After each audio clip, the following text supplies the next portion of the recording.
Did you know that staging an empty house is just as important as staging a home you live in? If you're not sure on how to stage a vacant home, then stick around. That's what we're going to be talking about today.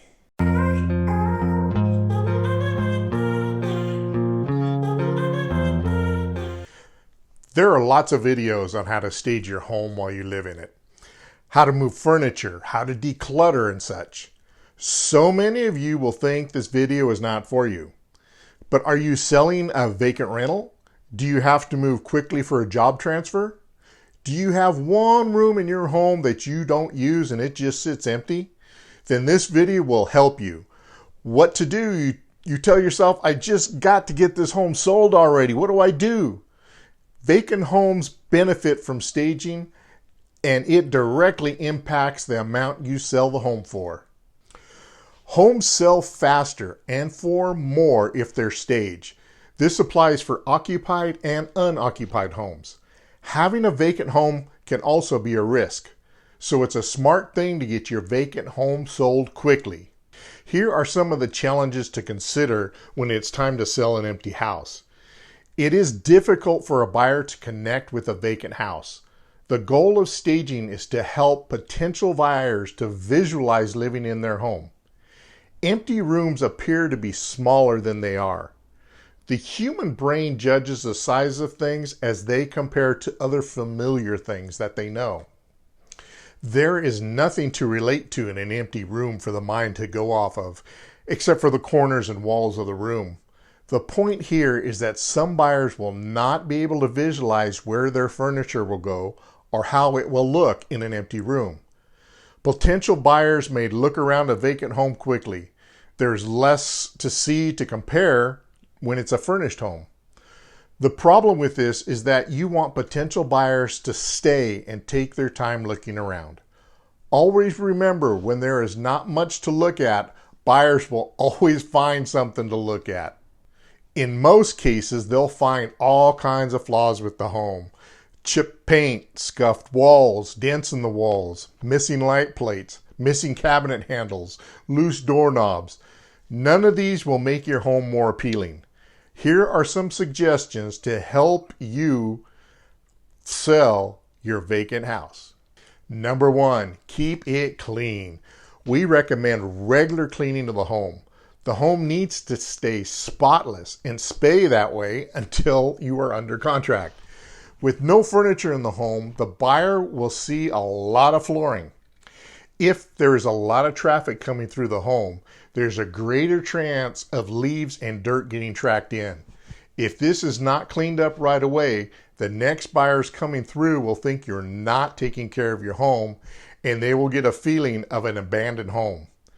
Don't forget to get rid of the odors as well. Walking to a home that smells is never a good thing. Number 2, the kitchen and bathroom.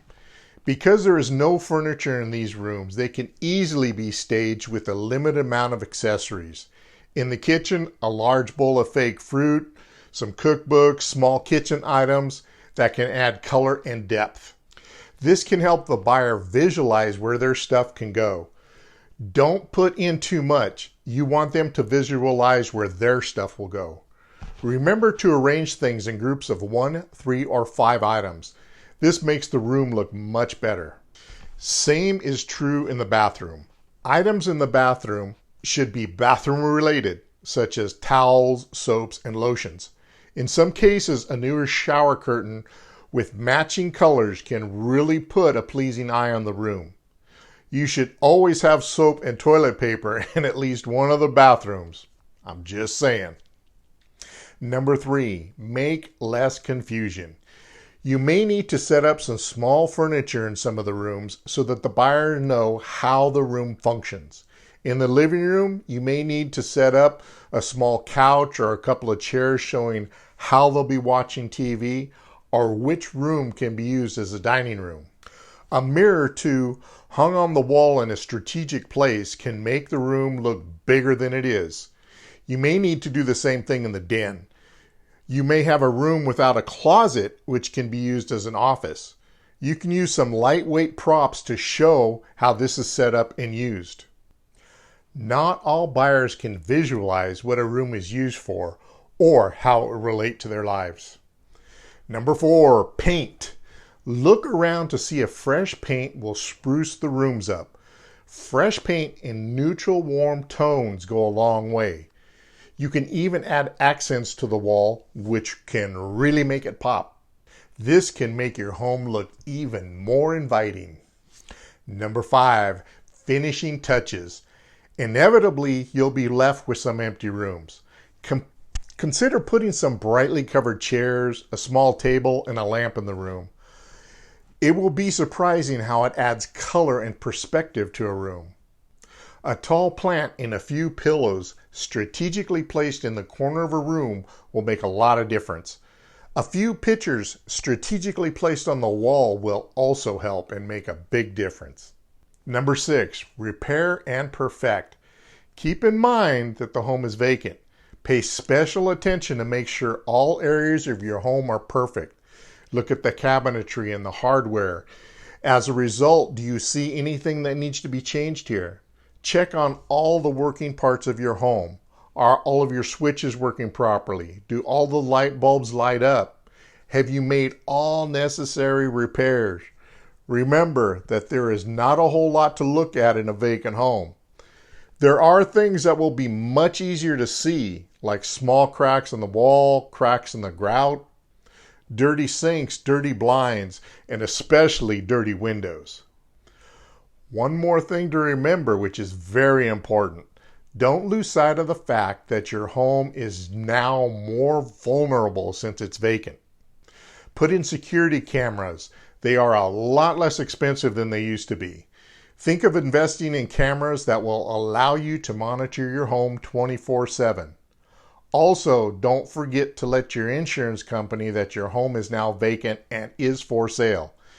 Many people are surprised to learn that their homeowner's insurance does not automatically cover their home when it's vacant. They may charge you a little more to cover the home until it's sold, but it's well worth it considering the damage that it can occur and the big expense you're going to be left with. So as you can see, it is just as important to sell a vacant home as it is one you're living in. Thanks for sticking around to the end. If you look down below, I got a few links. You can download some free stuff. I should have a video popping up here, which is important for you, I'm sure. You're going to enjoy it. Until next time, Mike Bustamante with Keller Williams Realty.